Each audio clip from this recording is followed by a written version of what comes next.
ಎಲ್ಲಾ ಕಡೆ ಸ್ಪ್ರೆಡ್ ಆಗ್ತಾನೆ ಇದೆ ಅಧ್ಯಾತ್ಮ ಅಧ್ಯಾತ್ಮ. ಎಷ್ಟೊಂದು ಚಾನಲ್ಸ್ ಗಳು ಬಂದಿದೆ, ಎಷ್ಟೋ ಜನ ಮಾಸ್ಟರ್ಸ್ ಗಳು ಹುಟ್ಟಿ ಬೆಳೆದ್ ನಿಂತಿದ್ದಾರೆ. ಸೊ ಈ ಒಂದು ಜ್ಞಾನವನ್ನ ಎಲ್ಲಾ ಕಡೆ ಸ್ಪ್ರೆಡ್ ಮಾಡ್ಬೇಕು, ಮತ್ತೆ ಸತ್ಯಯುಗವನ್ನ ಎಲ್ಲೆಡೆ ಪಸರಿಸಬೇಕು ಅನ್ನೋದು ಒಂದೇ ಒಂದು ಕಾರಣಕ್ಕಾಗಿ ಒಂದು ದೊಡ್ಡ ಒಳಿತಿನ ವೇದಿಕೆನ ಸಜ್ಜಾಗ್ಬಿಟ್ಟಿದೆ. ಯಾಕಂದ್ರೆ ಸತ್ಯಯುಗ ಇನ್ನೇನು ಪ್ರಾರಂಭವಾಗ್ತಾ ಇದೆ. ಸೊ ಅದಕ್ಕೋಸ್ಕರ ಇಷ್ಟೆಲ್ಲ ಒಂದು ವೇದಿಕೆ ತಯಾರಾಗ್ತಾ ಇದೆ. ಬಟ್ ಇದು ಸ್ಟಾರ್ಟ್ ಆಗೋಕ್ಕಿಂತ ಮುಂಚೆ ಬಹಳ ಕಷ್ಟ ಅನ್ಕೋಸಿದ್ವಿ. ನಾನೇ ದೇಹ ಅನ್ಕೊಂಡು, ಈ ಜಾತಿ ಧರ್ಮ ಅಂತೆಲ್ಲ ಅನ್ಕೊಂಡು ಮನುಷ್ಯನನ್ನ ದ್ವೇಷ ಮಾಡ್ತಾ, ಸೊ ಗಂಡು ಹೆಣ್ಣು ಅಂತ ಮತ್ತೆ ಅದ್ರಲ್ಲೂ ಭೇದ ಭಾವ ಮಾಡ್ತಾ ಇರೋದೇ ಎರಡು ಜಾತಿ.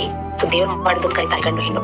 ಸ್ಪಿರಿಚುವಲ್ ಬಂದ್ರೆ ಅದನ್ನು ನೋಡಲ್ಲ ನಾವು, ಯಾಕಂದ್ರೆ ಗಂಡು ಹೆಣ್ಣು ದೇಹ ಅಷ್ಟೇ, ಬಟ್ ಎಲ್ಲರದು ಒಂದೇ ಆತ್ಮ. ಆತ್ಮ ಗಂಡು ಅಲ್ಲ ಹೆಣ್ಣು ಅಲ್ಲ. ಸೊ ಸ್ಪಿರಿಚುವಲ್ ಬಂದ್ರೆ ಅದು ಕಾನ್ಸೆಪ್ಟ್ ಇರಲ್ಲ.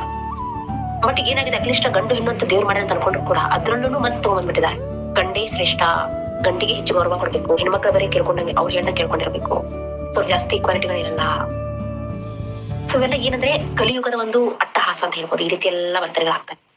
ಅದೇ ಯಾವಾಗ ನಾವು ಅಧ್ಯಾತ್ಮಕ್ಕೆ ಬರ್ತೀವೋ, ಕಾಲಿಡ್ತೀವೋ, ಸೊ ಹಣಪಣ ಸತ್ಯನ ಪರಿಚಯಿಸಿದಂತಹ ಪತ್ರಿಚಿ ಗುರುಗಳು ಎಷ್ಟು ತಮ್ಮ ಹೆಂಡತಿನ ಎಷ್ಟು ಸಮನಾಗಿ ಗೌರವಿಸ್ತಾ ಇದ್ರಂದ್ರೆ, ತಮ್ಮ ಹೆಂಡತಿನ ಮೇಡಮ್ ಅಂತ ಕರಿತಾ ಇದ್ರು ಅವರು.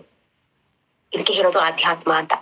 ಸೊ ಇಲ್ಲಿ ಗಂಡು ಹೆಣ್ಣು ಅಂತ ಇರೋದಿಲ್ಲ, ಕೇವಲ ಜ್ಞಾನ ಇರುತ್ತೆ, ಸರಿಯಾದ ಜ್ಞಾನ ಇರುತ್ತೆ ಮತ್ತು ಅದರ ಅಳವಡಿಕೆ ಇರುತ್ತೆ.